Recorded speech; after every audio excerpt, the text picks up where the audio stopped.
back online. Okay, ladies and gentlemen. So let's just look here, make sure we are on the right questions. Again, this is an example of something that is written. You notice the first thing that you see is the first thing that I look at is number 1, Charter of the Dutch West India Company, 1621. That sounds a lot like what of one of those IDs that you had to do? I don't remember. The East India Companies, which you remember was a major player in the spice trade when Strayer was talking about the different trade routes during the early modern era. So, you got to then think, what do you remember about trade and how trade changes during the early modern era when you're answering these questions? Number 22, the risks mentioned in the first paragraph are best understood in the context of which of the following historical developments? In the sake of time, it can't be A or B, so is it C or D? Whoa! I knew this was going to happen. Great. How many of you say it is? How many of you say it is D? Raise your hand if it's D. It is not D. It is not D. Now, first things first. Here's why. D is not a bad answer. D is not a bad answer. But you also want to think about the risk of pirates and other sorts of things. And in general, during that time period, it's Europeans competing with each other. And Europeans are going to hire pirates in order to harm other Europeans' trade. Does that make sense? And they're also going to attack each other. In addition, what do Europeans have during the early modern era that other places do not? Not just rivalry, they have guns. They have cannons. Good. 23.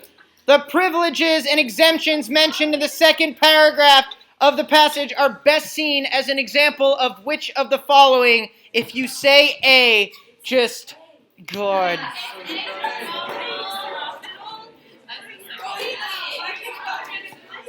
And it better not be B either.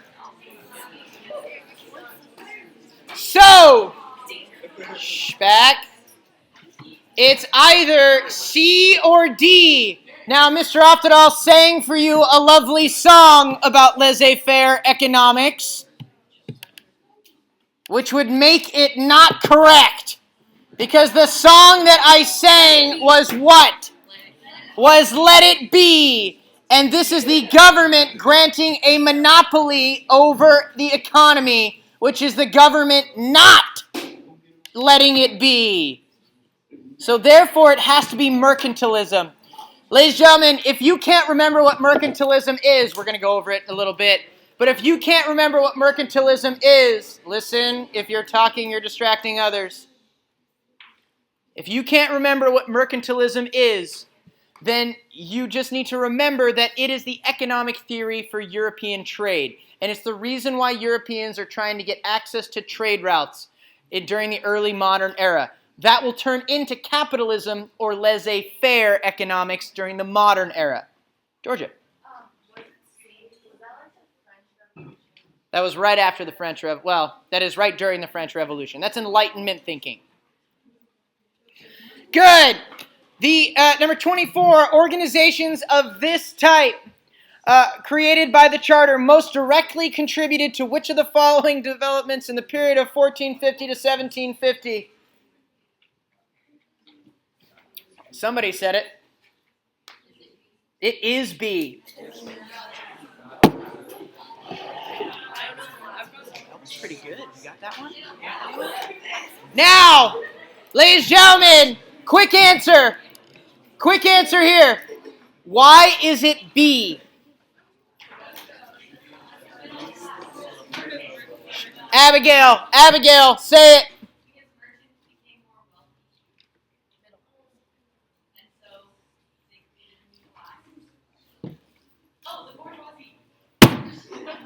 Not yet! That is too early. Ladies and gentlemen, the merchants are growing in power and prestige. Something else you want to remember, and this is important. Britain and the Netherlands are two exceptions in Europe. There are two exceptions in Europe because they're the only ones to become constitutional monarchies. They will have a king or a queen, but they will also have some sort of parliament or elected body. That elected body is going to have more and more merchants involved. Does that make sense? So that's something to remember, and that's largely thought as because of the growth of their middle class or merchant class. Good. 25. The economic activities referenced in the charter most directly contributed to which of the following? Which one do we think? Which one did you say? Not D. It's not A. Fiona. It is not C.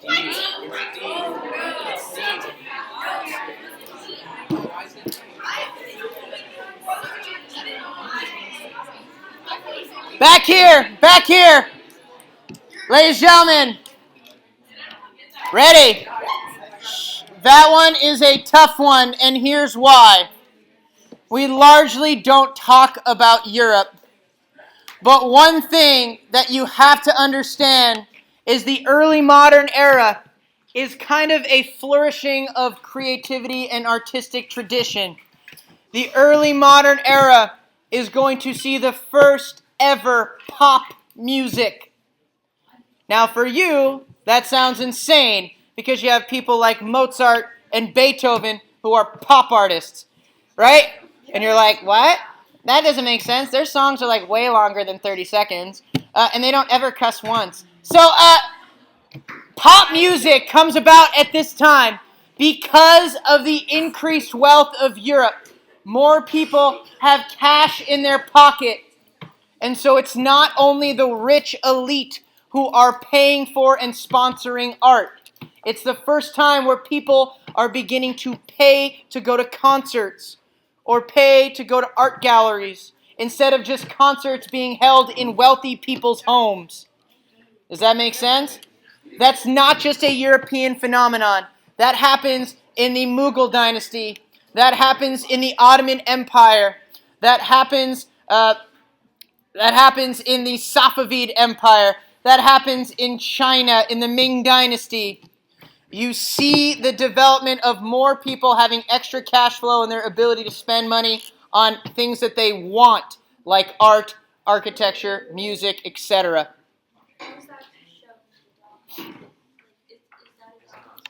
It's based off of your knowledge of world history. The last question at the end of the document that the documents are connected to are going to be the hardest ones. No, it's a good question. I mean, I didn't cover this in semester 2 as well, but this is during the Tokugawa era in Japan. This is kabuki theater. These are those floating worlds where they were going to, they were all business during the day, and then at night they would go and watch theater, watch poetry, watch sumo wrestling. They would spend money on geishas and having a good time. That's kind of the idea, that trade helped to promote wealth. Got it? Yeah. Is that kind of like when the Renaissance was?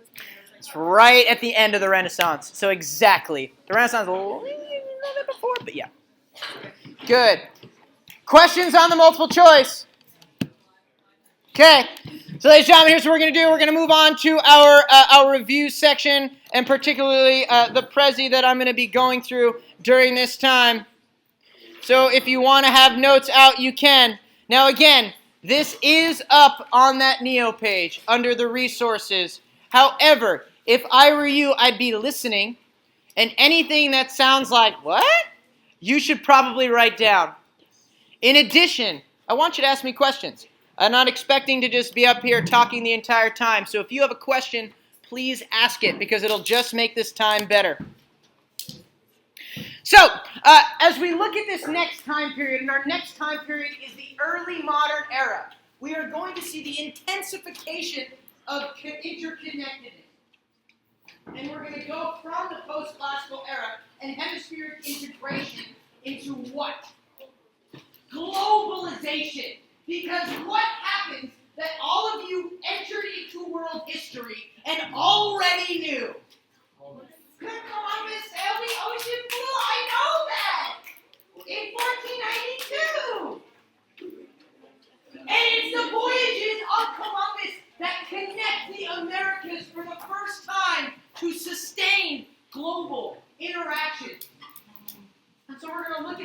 modern era, we're going to look at globalization. We're going to look at some of the trends that happen, some of the continuities, some of the changes. But you want to remember, the 1450 to 1750 is the period of globalization. And there we go. And what that means, and it's fairly interesting that the exact phrasing that I have up there was also on the sample multiple choice questions, but you don't see the disappearance of trade routes. What you see is the continuation of an expansion of existing trade routes. The Silk Roads are going to continue, there we go. The Silk Roads are going to continue to expand. They're continuing to be important, particularly in the transfer of fur now. Not just silk, but you're going to also include fur in that. The Trans-Saharan trade route is going to eventually turn into the Atlantic slave trade.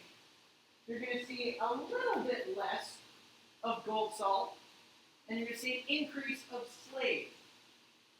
You're going to see the Indian Ocean trade network, and particularly the smashing of Europe into the Indian Ocean trade, which is a wonderful phrase that Robert W. Square uses. Europe doesn't enter gently into the Indian Ocean. They smash their way in. And then, of course, the Mediterranean trade is also going to continue to play importance. You are also then going to add a new trade route. And because of technological innovations, which we're going to talk about in just a little bit, you are going to see trade across oceans, across seas. Maritime trade is going to explode during the early modern era.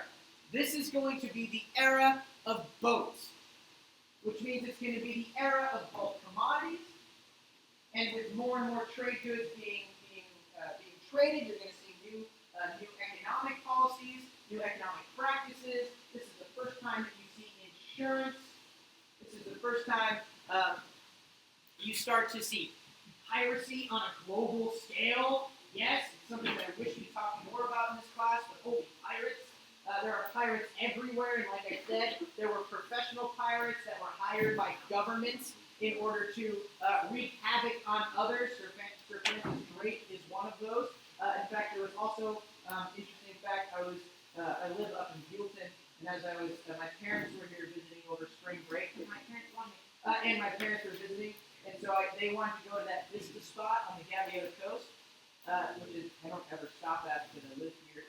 And so we stopped at it, and apparently there was a pirate that was paid by either the Spanish or the English or somebody to raid the ships along the California coast as well, and they used the Channel Islands and things like that. So I thought that was pretty interesting, close to home. So piracy is a huge thing, but the big thing about the early modern era is the incorporation of the Americas into the first sustained global trade networks. And really what we look at, and when we think about globalization, oftentimes we automatically attribute it to Columbus and Da Gama and Bartholomew Diaz, those European explorers who made a major difference, who actually included the Americas.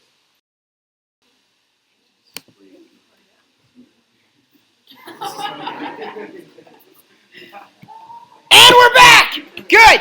So, when we're looking at why Europe, we have to think critically, why is it Europe? Because really, when we think of how history had been progressing, the civilization that should have been doing it was China, or at the very least, Islam, because both of those places during the post-classical era had somewhat of a golden age.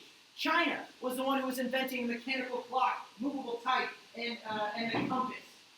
Islam was making great strides in geometry, in algebra, in mathematics, in science. Holy Baghdad! Baghdad had 800 doctors alone in that city. I mean, really, it should have been any of those places that highly valued education and highly valued technological innovation.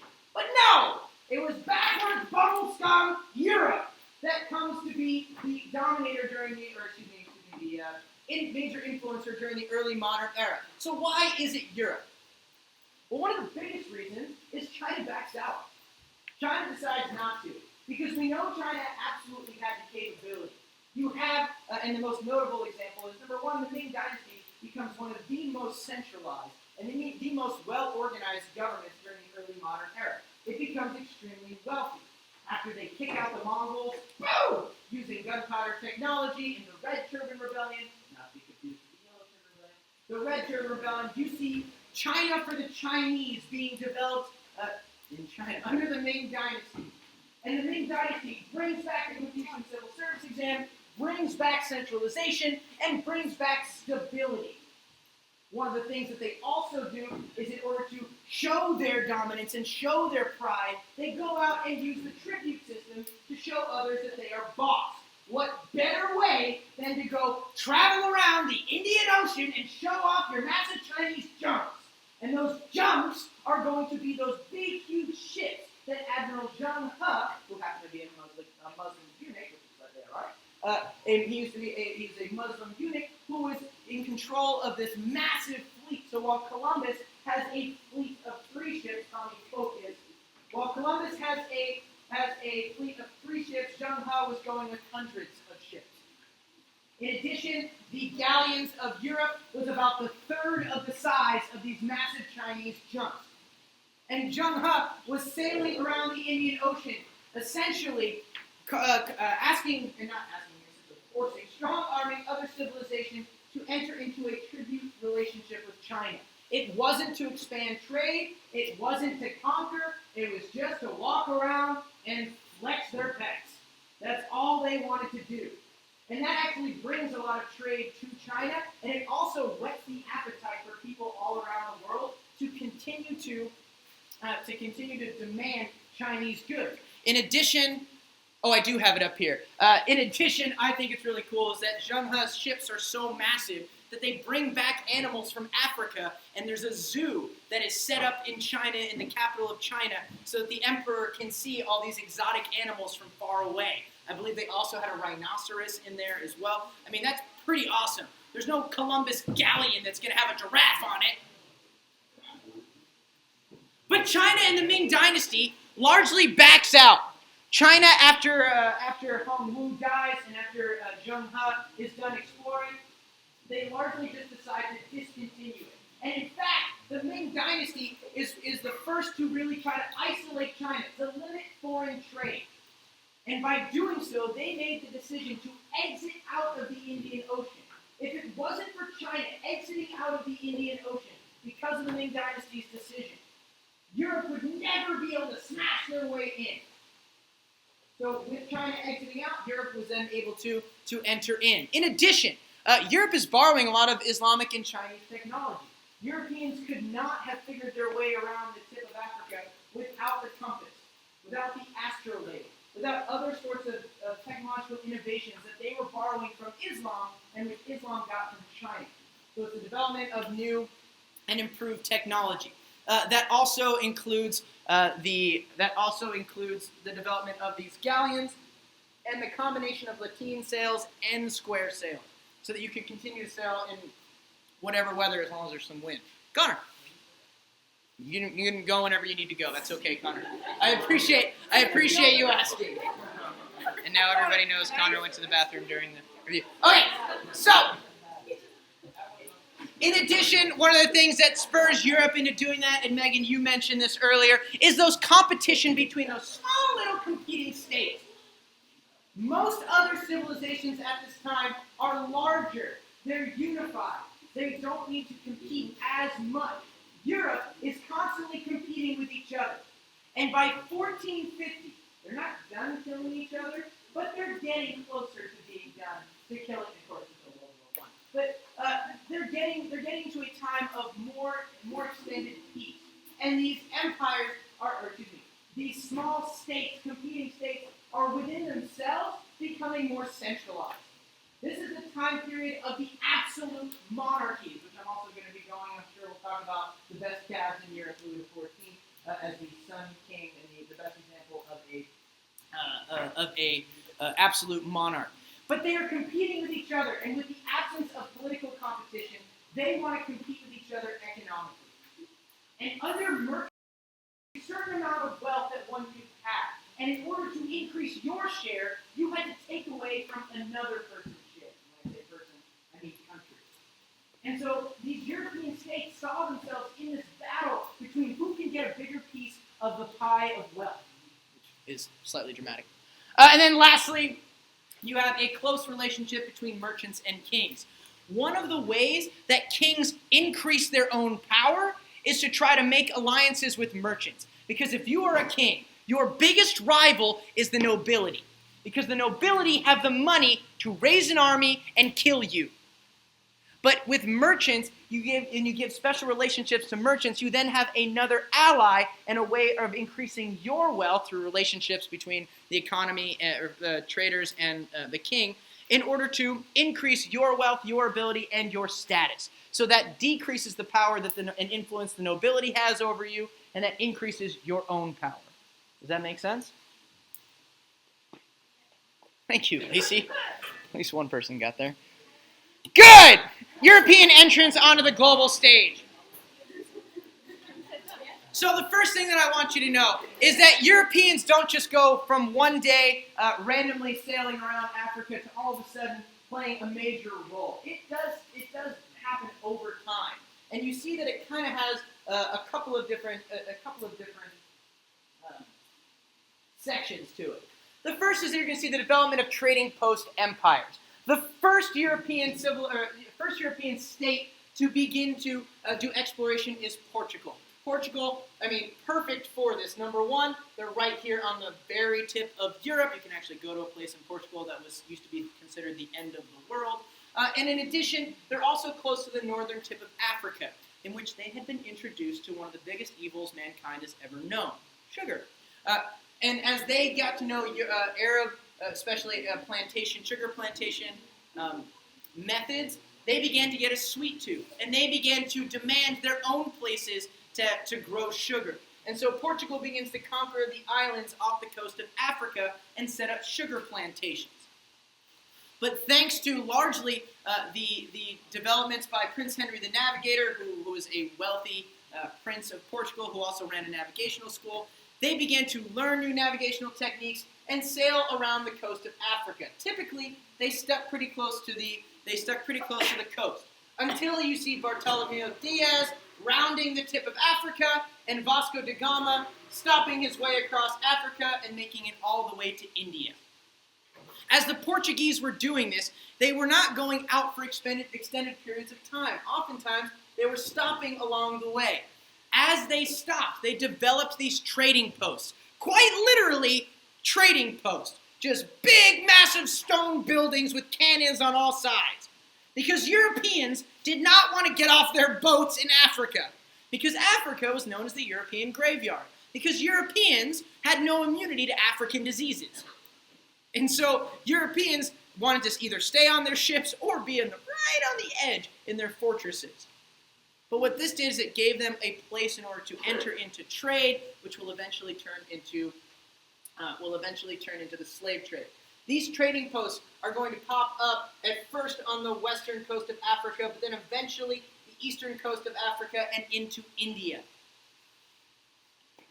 After Portugal, you then have Spain, which is, of course, Cristoforo Colombo, because, of course, the town I grew up in, all of the people on the city council were Italian, and they thought that Christopher Columbus was the greatest, and so in hopes of being historically inaccurate and offending all of the Norwegians that lived in the town, they erected a statue to Christopher Columbus, and to just add another pretentious note, they made his name Italian and made it Cristoforo Colombo, so I had to drive past that on my way to high school every single day and just get angry at how historically inaccurate that was, and how really they should be having a statue of Leif Erikson, because that true...